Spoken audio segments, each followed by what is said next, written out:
In our fast-paced world, staying present feels like an uphill battle. Did you know that over 70% of people report feeling overwhelmed by stress?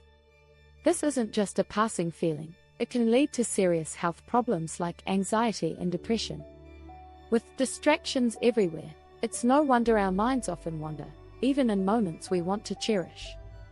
In fact, research shows that the average person has about 60,000 thoughts a day, and a whopping 80% of those are negative. That's a lot of mental clutter.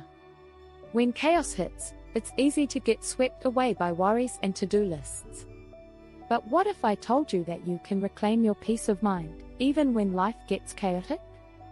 This video is all about the struggle to stay present in a world full of distractions.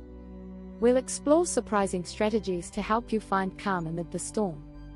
From sensory anchoring to emotional surfing, you'll discover simple techniques that make mindfulness accessible, even in your busiest moments. Are you ready to transform your relationship with chaos? Let's dive in and learn how to stay grounded, no matter what life throws your way. Chapter 1: The hidden cost of being always on. We live in a world that glorifies hustle. The more we work, the more successful we feel, right? But there's a hidden cost to this mentality that often goes unnoticed. In 2023, a survey by the American Psychological Association revealed that 79% of adults felt overwhelmed by the number of things they had to do each day. This constant pressure to be on can wear us down mentally and physically. Being busy isn't the same as being mindful. Mindfulness asks us to slow down, but today's culture tells us to speed up. The first step to staying present is to recognize the hidden price of overproductivity. According to Dr. John Kabat-Zinn, the father of mindfulness-based stress reduction, mindfulness isn't just about sitting quietly, it's about knowing when to stop. He said, "You can't stop the waves, but you can learn to surf." Actionable tip: start by taking 5 minutes each day to disconnect. No phone, no work. Just breathe.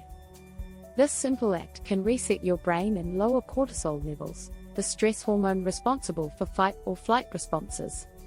Science supports this, with studies showing that just a few minutes of deep breathing can reduce anxiety by 25%.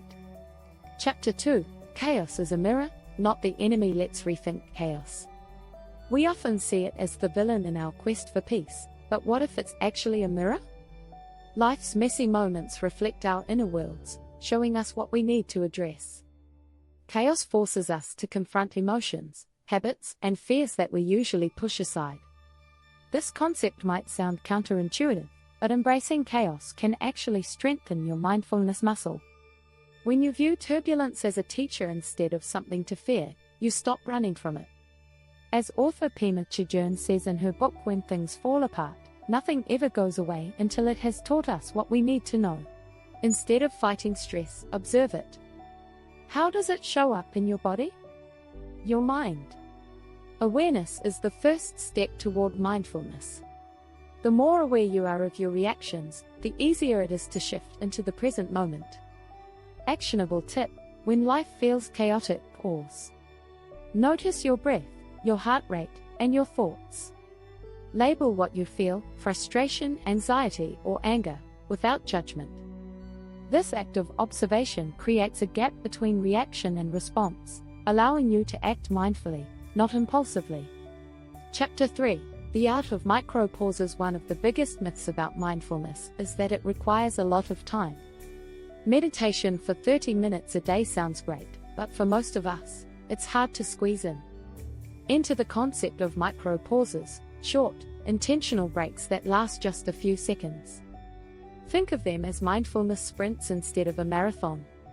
Research shows that taking even a 10-second pause to breathe can lower stress levels and improve focus. It might not sound like much, but these micro moments add up. Over time, they train your brain to be more present without needing to carve out large blocks of time. Neuroscientist Dr. Umeshi Jha found in her research that micro-pauses can increase attention span and emotional resilience, even in high-stress situations. So, how do you implement micro-pauses? The next time you're waiting in line, at a red light, or before a meeting starts, take a moment. Focus on your breath, the sounds around you, or the feeling of your feet on the ground. These simple moments of mindfulness ground you in the present. Actionable tip: set a timer on your phone to remind yourself to pause every hour. When it goes off, take just 10 seconds to stop and notice your breath. These tiny pauses can have a big impact on your ability to stay present, no matter how chaotic things get. Chapter 4: Sensory Anchoring. Using your 5 senses to find the now. Staying present in a chaotic world is challenging, but your senses can help.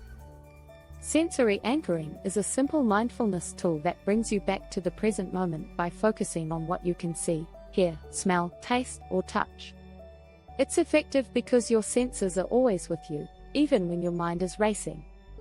Studies show that engaging your senses can reduce stress. In fact, research from Harvard University found that engaging your sense of smell can decrease anxiety by as much as 30%. Scents like lavender and chamomile are known to activate relaxation responses in the brain. But it's not just about smell. Using all 5 senses helps you stay grounded. Let's say you're feeling overwhelmed at work. You can use your senses to bring yourself back to the present. Look around. What do you see? What textures can you feel? What background sounds can you hear? By focusing on your immediate surroundings, you interrupt the spiral of anxious thoughts and tune into the now. Dr. Alan Langer, a leading mindfulness expert, suggests mindfulness is simply noticing new things. It keeps you present. And when you're present, you become sensitive to context and perspective. Sensory anchoring helps you notice those new things. Actionable tip: next time you're stressed, try the 5-4-3-2-1 technique. Identify 5 things you can see, 4 things you can feel, 3 things you can hear, 2 things you can smell, and 1 thing you can taste.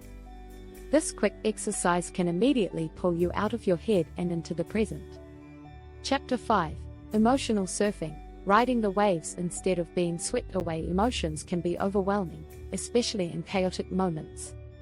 But instead of fighting them, what if you just rode the wave? Emotional surfing is about acknowledging your feelings without being consumed by them. It's like watching a storm from the shore instead of being caught in the middle of it. This technique is rooted in acceptance and commitment therapy, ACT, which encourages people to observe their emotions without trying to change or avoid them. It's a mindfulness-based approach that teaches you to notice emotions as they rise and fall, much like waves. The idea is to let the feelings come and go naturally, without clinging to them or pushing them away. A study from the Journal of Clinical Psychology found that people who practice emotional surfing have lower levels of anxiety and are better at coping with stress. Instead of feeling overwhelmed, they become more resilient. Emotions don't last forever, but how you respond to them can shape your experience. Let's say you feel anxious about an upcoming meeting. Instead of trying to squash the anxiety or letting it spiral, acknowledge it. Name the emotion. Feel where it sits in your body. Then let it pass, like a wave cresting and falling. As Buddhist teacher Thich Nhat Hanh says, feelings come and go like clouds in a windy sky. Conscious breathing is my anchor. Actionable tip: when strong emotions hit, try a simple visualization. Imagine yourself on a surfboard, riding the wave of your feelings. Let the emotion rise, peak, and then pass, knowing it's temporary. This practice can help you keep your balance, no matter what emotions come your way. If you enjoyed these insights, don't forget to subscribe for more tips and strategies on how to stay present in a chaotic world. Your journey toward mindfulness begins now.